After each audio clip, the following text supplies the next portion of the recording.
Assalomu alaykum fermerlar, hurmatli fermerlar, hurmatli tadbirkorlar. Mana sizlarning e'tiboringizga hozir qisqacha bo'lsa ham suv tejamkor texnologiyani qo'llash omillari bo'yicha ma'lumot berib o'tamiz. Endi biz bu texnologiya bo'yicha ma'lumot berishdan oldin sizlarning e'tiboringizga mana respublikamizda yer sharida qo'llanilayotgan sug'orish usullarini bo'yicha ma'lumot berishdan oldin qisqacha bir ma'ruza qilib oldik, ma'ruza rejasi. Keyin shundan kelib chiqqan holatda biz nima demoqchimiz? Bizning respublikamizda, jumladan yer sharida mana 6 ta sug'orish usuli qo'llaniladi. Endi suv tejamkor texnologiyada nima uchun to'xtalib o'tyapmiz? Buni bilishdan oldin bizning respublikamizda qo'llanayotgan sug'orish usullari bilsangiz maqsadga muvofiq dedik. Mana ko'ryapsiz, yer ustidan yomg'irlab sug'orish, tomchilatib, tuproq ostidan, ya'ni sub irrigatsiya usulida aerozol sug'orish usullari mavjud bo'lib, endi har bittasiga qisqacha izoh berib o'tadigan bo'lsak, mana fotolavhadan ko'ryapsizki, mana birinchi ko'ryapsiz tuproq yer ustidan sug'oryapmiz, tuproq ostidan barcha mana sug'orish usullarimiz mana shu sxematik ko'rinishda keltirib o'tgan. Mana tomchilatib sug'orishda ko'ryapsiz. Shuning uchun ham bizda tejamkor sug'orish texnologiya to'g'ridan to'g'ri o'simlik ildizida berilayotgan bo'lsa, yer ustidan sug'orish usulida ko'ryapsiz, barcha dalaga, ya'ni ekin turidan tashqari barcha dalaga taqsimlanyapti. Yomg'irlar sug'orishi esa mana ko'ryapmiz, yomg'ir holatida sug'oriladigan maydonimizga berilyapti. Suv irrigatsiya usulida mana o'z-o'zidan ko'rinyaptiki, sizot suvlar sathini ko'tarish orqali nimamizga mana sug'oriladigan maydonga ekilgan ekin turiga berilyapti. Endi sizlarning e'tiboringizga yer ustidan sug'orish usuli bo'yicha mana bizda bir nechta nimalarga bo'lingan bo'limcha yo'laklar qo'llab sug'orish, bostirib sug'orish, har bitta sug'orish usulining o'zi ekin turiga qarab turib belgilab olinadi.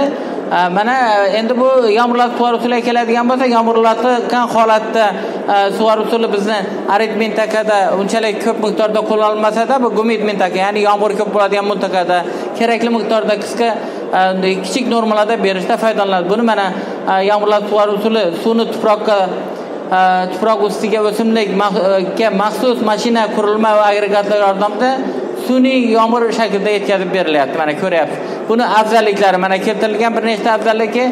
Shu bilan bir qatorda mana tuproq ichidan sug'orish usuliga qarang. Bunda 40-60 sm chuqurlikda joylatirib kurla mana sxemadan ham ko'rishingiz mumkin. Ildiz tizimiga yetkazib beriladi. O'simlikning ildiz tizimiga yetkazib beriladi. Chuqur mana tuproq ichidan sug'orishning ham o'ziga yarasha afzalliklari bor. Birinchi afzalligi mana ko'ryapsiz, 15-40% gacha suvni iqtisod qiladigan bo'lsa, ikkinchi afzalligi bug'lanishga isrofi. To'g'ri, bug'lanishga isrof bilamiz, yer ustidan o'simlik tanasidan bug'lanadi. Bu keltirilib o'tgan begona o'tlan chiqishiga yo'l qo'ymaydi ekan. Ochiq sug'orish tarmoqlari yo'qligi, yerdan foydalanish ham bu yuqori bo'lishi kuzatilgan va boshqa ko'rsatkichlar ko'rganingizdek. Endi mana tomchilatib sug'orish usuli. Biz hozir to'g'ridan to'g'ri tomchilatib sug'orish, ya'ni suv tejamkor texnologiyada degan quyida berib ketamiz, ko'proq ma'lumot beramiz. Bu bo'yicha ishlayotgan kompaniyalar va ko'rsatgan faoliyatlar bo'yicha. Endi bundan oldin biz nima demoqchi edik? Tomchilatib sug'orish o'zi nima? Bu qanday amalga oshiriladi? Tomchilatib sug'orish maxsus filtrlar yordamida tozalangan suv tomizgichlar orqali tomchi shaklida tuproqqa berilib, o'simlik ildiz tizimi joylashgan qatlamni lokal namlaydi, ya'ni kerakli miqdorda namlashga ega. Buni afzallik tomoni 40-50% ga suvni tejaydigan bo'lsak, suvni filtratsiya bo'lish kamligi oqova chiqib ketishiga yo'l qo'yilmaydi. Qator orlardan zichlashmasligi, irrigatsiya eroziyasi yo'qligi. Bu deganimiz bizda bo'ladigan xarajatlarni qisqartirishga, o'g'itni tuproqqa suv bilan birga berishi orqali uni o'sishi, rivojlanishi yuqori ahamiyat kasb etadi. Murakkab relieflarda ham buni qo'llash mumkinligi va hosildorlik ham ekin hosili 50% gacha oshishi hozir respublikamizda kuzatilgan. Quyida bu bo'yicha ham lavhalar berib o'tib ketamiz. Mana foto lavhalarga qarang. Bir nechta qishloq xo'jaligining sug'orish, tomchilatib sug'orish keltirib o'tilgan. Shu bilan bir qator tuproq ostidan, ya'ni sub irrigatsiya. Bu deganimiz yer osti suvlar yaqin joylashgan hududlarda agar sizot suvlar sathi melioratsiyasi yuqori bo'lmasa, 2 grammdan past bo'ladigan bo'lsa, buni sub irrigatsiya ishlatish mumkin.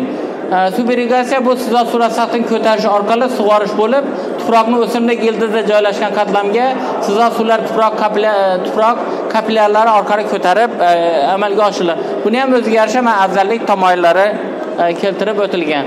Aerozol, ya'ni dispersiya sug'orish. Bu ko'proq Isroil davlatida, ko'proq rivojlangan davlatlarda ishlatiladi. Mana fotolavhadan ham ko'rishingiz mumkin. Shu bilan bir qatorda aerozolning yaxshi tomoni havoni, klimatini, ya'ni o'simlik uchun klimatni yaxshilaydi. Bunda aerozol sug'orish usuli bu qishloq xo'jaligi ekinlari uchun qulay mikro iqlim sharoitini yaratadi ekan.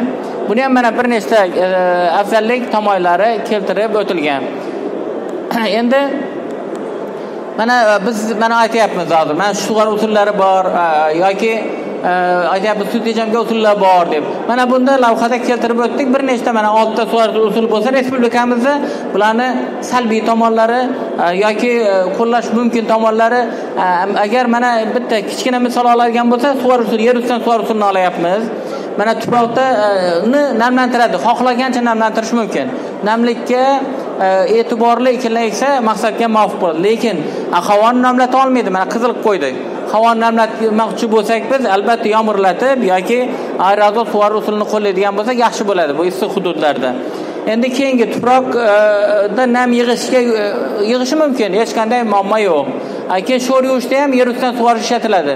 Lekin sho'r yuvishda yomg'irlatib yoki tomchilab sug'orishni ishlatish mumkin emas. Mana sxemadan ko'rishingiz mumkin.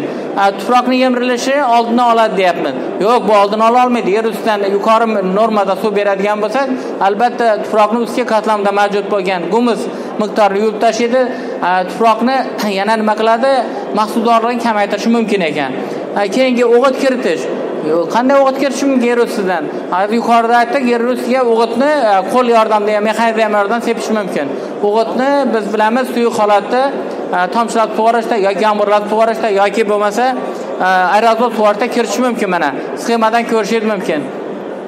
Chiqindi suvlar bilan sug'orish deyapmiz. Agar boshqa usulni qo'llab bo'lmasa, men sarf bilan ko'rgazib qo'ydim. O'g'it nima deymiz? O'g'it kirishi yoki chiqindi suvlarni kiritish mumkin. Agar boshqa usulimiz to'g'ri kelmay qolsa, o'simlikni masalan namlantirishni ham bu amalga oshira olmaydi. Chunki yer ustidan beryapmiz va o'simlikning namlanishi sal qiyinroq bo'ladi ekan. Provokatsion deyapmiz. Provokatsion deganda buni birdaniga suv berish ko'p miqdorda yoki manbalardan yuqori normada olganimizda keltirish. Shu tariqa yana bitta jadval qilganmiz. Bu qiziqtiruvchi fermerlarimizga tadbirlar tatbiq qilishimiz mumkin. Yana sug'orish usullarini bir qancha tuproq mexanik tarkiblari bo'yicha ham berib o'tdik. Sho'rlangan tuproqlarda, yengil tuproqda, og'ir tuproqda mana qanday amalga oshiriladi? Mana 6 tasi. Xo'p, endi biz yuqorida ta'kidlagandek mavzuni ham ko'rdik. Suv tejamkor sug'orish texnologiya omili deyapmiz. Endi bunga to'xtalib o'tamiz. Mana suv tejamkor sug'orish texnologiyalari nima bu? Yuqorida ko'rsatib o'tilgan 6 ta sug'orish usuli bilan bir qatorda quyidagi mana sug'orish texnologiyalari ishlatiladi. Hozirgi kunda mana Sirdaryo viloyatida Pulsar sug'orish texnologiyasi ishlatilyapti. Bu Amerika Qo'shma Shtatlari mutaxassislari tomonidan cho'l biyobonda sug'orish mo'ljallanyapti. Xorazm viloyatida Qarama-Qarshi egat tomonidan sug'orish usuli bu. Buni shabligi kichkina bo'lgan hududlarda kalta egat olib sug'orish usullari juda katta tatbiq qilingan. Shu bilan bir qatorda bir nechta tadbirlarni keltirib o'tdik. Bunga to'xtalib o'tmoqchi emasman, chunki bular bo'yicha qiziqtiruvchi fermerlarimiz bo'lsa, bu dalada bajaradigan biz suv tejamkor texnologiya qo'llayapmiz. Tomchilab sug'orishmi yoki yomg'irlab sug'orishmi yoki buni amalga oshirish tadbirlar bor. Bir nechta tadbirlar. Agar biz yer ustidan sug'oradigan bo'lsak yoki sholni sug'oradigan bo'lsak, birinchi navbatda nima kerak? Dalani tekislash kerak. Bu tadbir bajarish shart. Ekin turidan kelib chiqib turib, qo'llanadigan sug'orish usulidan kelib chiqqan holatda mana shu suv tejamkor texnologiyalar, ya'ni mana bu yerda 14 ta sug'orish texnologiyasi keltirib o'tib ketdik. Bular bo'yicha agar kimni qiziqtirsa, kelsangiz ko'proq ma'lumot berishingiz mumkin. Endi bostirib sug'orish usuli. Bu asosan ko'proq mana sho'rlangan maydonlarda, g'o'zani sholni sug'orishda, suvni ko'p talab qiladigan ekinlar sug'orishda ishlatiladi. Bu texnologiya bo'yicha mana ma'lumotlar va fotolavhalar keltirib o'tilgan. Yer ustidan sug'orish takomillashtirish hozirgi kunda bu juda bir dolzarb masalalardan biri. Chunki ilmiy tomondan ham diskret sug'orish texnologiyasi, egat oralab sug'orish texnologiyasi, yuqori ta'kidlangan qisqa egatlar olib sug'orish texnologiyasi yoki agar tog'li hudud, iqlimli nishablik katta bo'lgan hududlarda 50-60 sm egatni olib sug'orish texnologiyasi va boshqa bir qancha texnologiyalarni ham agar bizda iloji mavjud bo'lmasa, suv tejamkor texnologiya qo'llash, mana shu yer ustidan sug'orish takomillashtirish imkoniyatlari fermerlarimizda mavjud. Bu bo'yicha mana yani diskret sug'orish dedik, ya'ni o'zgaruvchan oqimda berish. Bu bo'yicha mana suvni 15-20% gacha biz tejashimiz mumkin. Yana sug'orish texnologiyasini takomillashtirdi yer ustidan. Egatlarni oldiga qora plyonka oldiga plyonka qo'yib turib, egatni yuvilishdan saqlash yoki mana Andijon nimasi bo'lgan, usuli bo'lgan egatlariga plyonka qo'yib sug'orish va boshqalar orqali ham mana biz suvni 20% dan 50% gacha tejashimiz yoki egiluvchan quvurlar qo'yib sug'orish orqali ham yerdan foydalanish koeffitsiyenti va mehnat unumi kamayishi mumkin. Mehnat unumi deganimizda biz agar quvur qo'yadigan bo'lsak, o'zi navbatdan ko'rinadiki, mexanizatsiya yordamida beriladigan har qanday qilinadigan ishlar bu oldi olinadi. Ko'ryapsizmi? Endi sug'orishni sifatli o'tkazish. Bunda birinchi navbatda bu fermerlarimiz uchun juda zarur deb o'ylaymiz. Albatta suv keladigan ichki tarmoq bo'ladimi, xo'jaliklar orqa tarmoqmi, uchastka kanalimi, vaqtincha ishlaydigan tarmoqlarni biz barchasini ichki holatda saqlashimiz va suv yo'llarini ochib qo'yishimiz kerak. Iloji bo'lsa mana bizni hududni arid mintaqamiz bilasiz, juda haroratli issiq, tush vaqtlari juda havo isib ketishi natijasida bug'lanish yuqori bo'ladi. Shuning uchun fermerlarimiz tomonidan bizni tajribamizdan kelib chiqqan holda aytishim mumkinki, kechasi sug'orish yoki bilasiz fermerlar tomonidan juda ko'p amalga oshirilgan ilmiy tadqiqot natijalari bo'yicha olingan ma'lumotlar sharbat usulida, ya'ni dalaga kiradigan joyga sharbat to'kib qo'yib ustidan suvni olib o'tish usullari mana dalani o'z vaqtida kultivatsiya qilish. Kultivatsiyani ham bilasiz, sug'orishdan keyin 3 kun yoki 4 kun yoki 5 kundan keyin albatta nima ushlash kerak? Tuproq namligini ushlashi uchun mana kultivatsiya ishlari amalga oshib, bu to'g'rida ma'lumotlar keltirilgan. Sug'orishga sarflanadigan suv dinamikasi bo'yicha mana bir qator ma'lumotlar keltirib o'tildi. Shu bilan bir qatorida biz dunyoda sug'orish bo'yicha sug'oriladigan maydonlar bo'yicha ma'lumot bermoqchimiz. Sug'oriladigan kontingentlar bo'yicha taqsimlanishiga qarang.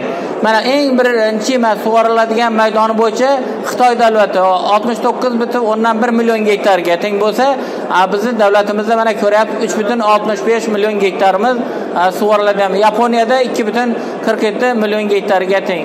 Mana bu nima bo'yicha dunyo mamlakatlari bo'yicha sug'orma dehqonchilik kimnidir qiziqtiradigan bo'lsa. Endi to'g'ridan to'g'ri yuqorida aytganday tomchilab sug'orishga yana suv tejamkor texnologiya ko'proq biz yondashmoqchimiz.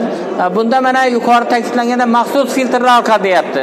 Maxsus filtrlar yordamida tozalangan suv tomchilatishlar orqali tomchi shaklida tuproqqa berilib, o'simlik ildiz tizimi joylashgan qatlam lokal namlantiradi. Mana ko'ryapmiz, o'simlikni ildiziga beryapti, ildiz tizimi kerakda namlikni olayapti.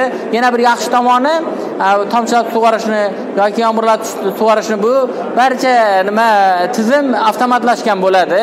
Avtomatik ravishda amalga oshiriladi. Bu yerda inson mehnatini, og'ir mehnati oldi olinadi. Endi mana bu nima keltirib o'tgan lavhalardan ko'rish mumkin. Mana yuqorida nimada og'ir tuproqlarda qanday bo'layapti? Yengil tuproqqa suvni shimilishi va qumlarda yengil tuproqda qanday, o'rta va og'ir tuproqda qanday jarayon bo'layapti? Unda mana agar biz endi tomchilab sug'orishni qo'llaganimizda spring deyapmiz. Yana pulka sug'organda qanday ildiz tizimi rivojlanadi? Bu ham ilmiy tomondan asoslangan tavsiyalar. Endi bu tomchilatib sug'orishni hozirgi kunda juda yuqorida aytib o'tdi fermerlarimiz. Bir qancha kompaniyalar bor. Tom sug'orishdagi tarmoqlar nimadan iborat? Asosiy tarmog'i tomchilatish kurlari va lentalarga bo'linadi. Kurlarning diametri mana ko'ryapmiz. 16-20 mm, 0.6 dan 2 mm gacha bo'lgan yaxlit polietilen kurdan iborat bo'ladi. Ularda tomchilatgichlar ichiga o'rnatilgan integrallashgan deylik yoki bo'lmasa integrallashmagan yoki ko'r deb o'rnatilma ko'r bo'lishlari mumkin. Buni albatta kompaniyalar borganda mana shu o'ziga yarasha sizga tavsiya beradi avtomatizatsiya bo'yicha. Tomchilatishlar o'rnatilmagan ko'r kurlarga tashqarisidan maxsus tomchilatishlar o'rnatiladi. Integrallashgan kurlarga ishlab chiqaruvchi tomonidan ma'lum masofada tomchilatgichlar o'rnatilgan bo'ladi. Odatda ular orasidagi masofa 25, 30, 50, 100 sm bo'lishi mumkin ekan. Mana endi bu lentalarning umumiy ko'rinishi. Endi bunda ularni razmerlari to'g'risida bu endi ko'proq kompaniyalardan, mutaxassis kompaniyadan bo'ladi deb o'ylab bu ma'lumotlarni olib kelgan edi. Uni asosiy parametrlari bu aslida ishlab chiqaruvchilarga tegishli bo'lgan ma'lumotlar, qanday ishlab chiqarilish kerak, o'ziga nimalarni qanday ko'rinishda bo'ladi. Mana ko'ring, integrallashgan har bitta joyda agar bosim yuqori keladigan bo'lsa, uni chiqadigan diametri qisqaroq. Barcha mana shu uzunligi bo'yicha bir xilda suvni chiqaradi mana shu. Endi bu ko'proq nima tashkilotlarga tegishli. Endi mana fermerlarimizga mana shu ma'lumot kerak bo'lishi mumkin, chunki bu mana tuproq mexanik tarkibiga qarab turib, mexanik tarkibiga qarab qanday suv sarfi bo'lishi kerak, bizda qanday suv bilan ta'minlashimiz kerak. Bu bo'yicha mana har bitta tomchilatishdan tushishi kerak bo'lgan suv sarfi ma'lumoti keltirilgan. Mana shu ma'lumotlar agar sizni dalangizda ekin turi bo'yicha ham beraman, ta'minlanadigan bo'lsa, yuqori va maksimal hosil olishingiz mumkin. Maksimal va sifatli hosil olish mumkin. Endi mana nima tomchilatib sug'orishni jadalligi, bu ham kompaniya aytish. Bu mana sxematik ko'rinish, qarang, nimalardan iborat. Birinchi mana ko'ryapsiz, suv kelib manbadan nimaga tushyapti, bachokka tushyapti. Mana turibdi, manbadan kelyapti, ximiya aralashib va tozalangan holatda bachokka tushyapti. Buni yana o'zbekcha varianti ham bor, hozir ko'rgazaman. Mana bu ko'rdingiz, mana manbadan olayapti. Keyin 3 ta bochka bo'ladi. Bitta bochkada albatta mineral ozuqalar, suv va ikkalasi aralashgan holatda dalaga beriladi. Porsiyasi o'zi bu qancha suv bo'lish kerak, qancha mineral ozuqa bo'lish kerak, bular hammasi nima bo'ladi, bu porsiyalar turiladi. Mana bu endi har bitta mana bizda bo'ladigan qumli filtrlash, bu ham ishlab chiqarish, teskari yuvish. Endi bizda tiqilib qolish ehtimol bo'lishi mumkin loyli hududlarda, masalan Amudaryo yoqalarida va loyli hududlarda bizda ana teskari yuvish ham bajariladigan filtrlari, tizimlari bor. Mana yuqorida ta'kidlaganda ko'ring, mana 6 ta nima qo'yilgan bochka, har bittasida o'ziga yarasha kimyoviy elementlar. Masalan, yoki bo'lmasa mineral ozuqalar. Bular dalaga berilayotganida albatta aralashtirib, nimaga dalaga beriladi mana. Endi mana dalada bajarilayotgan jarayon.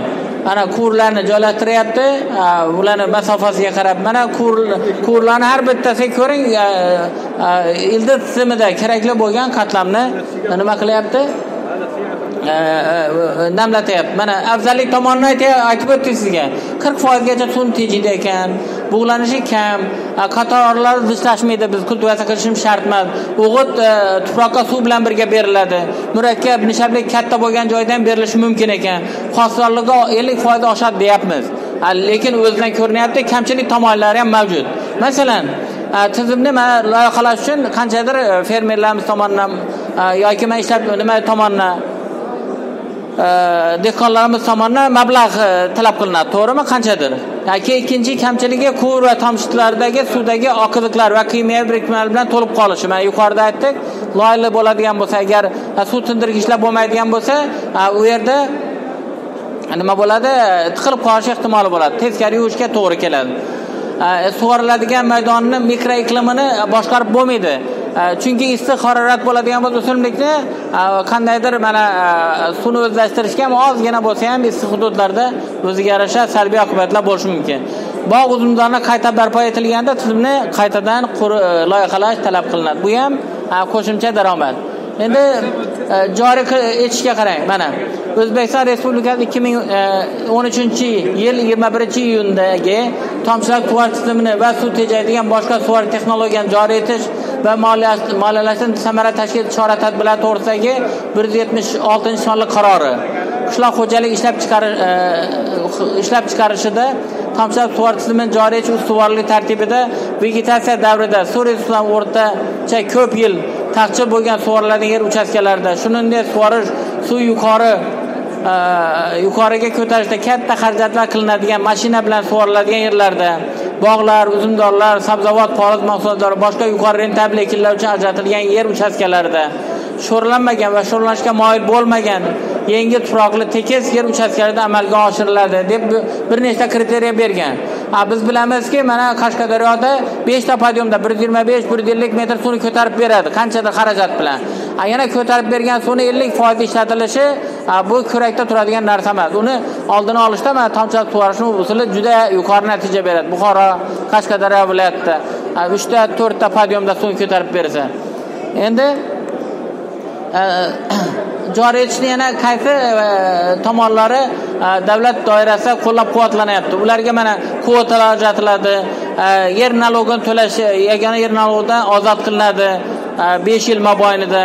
3% mana yillik 6%, shu jumladan bank jarima 3% miqdori belgilanadi. Va kaza mana endi respublikamiz tomonidan hozirgi kunda qilinayotgan ishlarga e'tibor qarasak, mana prezidentimizning 2019-yil 25-oktyabrda qishloq xo'jaligi suv tejovchi texnologiyani joriy etish, rag'batlantirish mexanizmini kengaytirish chora-tadbirlari to'g'risidagi qarori 44 sonli qarori qabul qilindi. Bunda nima deyiladi? Tomchilatib sug'orish tizimlari uchun 8 million atrofida mablag' ajratish, tejamkor texnologiyadan yomg'irlatib sug'orish tizimlari uchun 4 million, diskretlab, ya'ni purkab sug'orish bo'yicha o'zi-biz sug'orish bo'yicha diskretlab 1 million so'm miqdorida mablag' ajratib belgilangan. 2020-yilda suv tejovchi sug'orish texnologiyani joriy etish bo'yicha tasdiqlangan prognoz ko'rsatkichlarni keltirib o'tamiz. Mana bunda uzumchilik sohasida 4,9 ming gektar, boshqa sohalarda 2,4 ming gektar, mevada 11,4 ming gektar, paxtada 24,8 ming gektar maydonda loyihalash belgilab olingan. Endi yana sizlarga qiziqarli bo'lishi mumkin, Qoraqalpog'iston Respublikasi va viloyatlarda birinchi bosqichda mana 43,825 ming gektar joy tomchilatib sug'orish belgilangan 20-yilda. Tomchilatib sug'orish 38,744 gektarga bo'lsa, yomg'irlatib sug'orishimiz esa 1521 gektar. Pulsar sug'orish usuli yuqorida ta'kidlab o'tdik. 3560 gektar maydonga bu mana paxta xom ashyosini yetishtirishda tomchilatib sug'orish texnologiyasini joriy qilish bo'yicha jami hozir 23645 gektar. Shundan 14539 gektarda 736 ta fermer xo'jaliklari, shu qolganida 33 ta klaster tashkilotlar tomonidan amalga oshirilmoqda. Endi mana 2020-yilda 44 ming gektar maydonni suv tejovchi sug'orish texnologiyasini joriy etish bo'yicha mana sxema keltirib o'tildi. Suv tejaydigan texnologiyani joriy etish bo'yicha davlat byudjetidan 300 milliard so'm subsidiya ajratildi. Hozirgi kunda tomchilatib sug'orish bo'yicha yuqorida ta'kidladik, yana 8 million, yomg'irlatib 4 va diskretlab uzib sug'orish bo'yicha 1 milliondan ajratilmoqda. Endi mana yillar bo'yicha taqsimlanish prognoz. 2021-yilda 250 ming gektar, 2022-yilda 500 ming gektar, 2023-yilda 650 ming, 2024-yil 800 ming, 2025-yilda 1000 gektarga ajratish, 1 million gektarga ajratish belgilab olingan. Bu prognoz endi Suv xo'jaligi vazirligi tomonidan keltirib o'tilgan masalalardan biri. Endi mana bu sxemadan ko'ryapti, 13-19-yillarda 77,4 ming gektar yerda loyihalangan. 20-25-yilga borib mana yuqorida aytgan 1 million gektarga yetkazish belgilab olindi. Endi mana sizlarga eng oson, eng arzon, lekin sifat ko'rsatkichlari nisbatan boshqa kompaniyaga qaraganda past bo'lgan, past bosimli tomchilatib sug'orish texnologiyasi qo'llash. Bu bosim past bo'lgan hududda narx-navosi keltirilgan. Buni mana telefon nomerlari ham, kim bilan bog'lanish kerak, ular ham keltirilgan. Berishim mumkin. Mana shuni hamma kompaniyani kim beramiz, hammasini mana shu respublikamizda xizmat ko'rsatayotgan 21 ta kompaniya suv tejamkor texnologiya bo'yicha barchasi sizlarga beriladi. Bular bo'yicha siz aloqa qilasiz. Eng sizlarga ma'qul bo'lgan variantni tanlab olib turib shu kompaniya bilan ishlashingiz mumkin. Mana buni afzallik tomoni, samaradorlik tomoni va mana ko'rsatilyapti. Ko'rsatishlar qimmati qancha pul turadi, qanday amalga oshirishlar bo'yicha mana ularning sxemasi hozirgi kunda amalga oshirilgan tizimi. Endi boshqa kompaniyalar respublikamizdagi mana telefon raqamlari bor, boshdan oxirigacha barchasi bilan gaplashishingiz mumkin. Endi bu yerda nima deymiz? Mana hozirgi bu yerda 25 tadan oshib ketgan, hozir yana 5 tasi menimcha bo'lishi kerak. Uni ham alohida beramiz. Mana bizning respublikamizda hozir tomchilatib sug'orish, yomg'irlatib sug'orish kompaniyalar mana bir nechta kompaniyalar hozirgi kunda respublikamizda faoliyat yuritayotgan mana telefon raqamlari. Sizlar uchun bu menimcha maqbul bo'ladi. Bittasi bilan emas, bir nechtasi bilan gaplashishingiz kerak. Ular shartlarini o'rganish kerak. Ichidan maqbulni tanlab olasiz deb umid qilaman.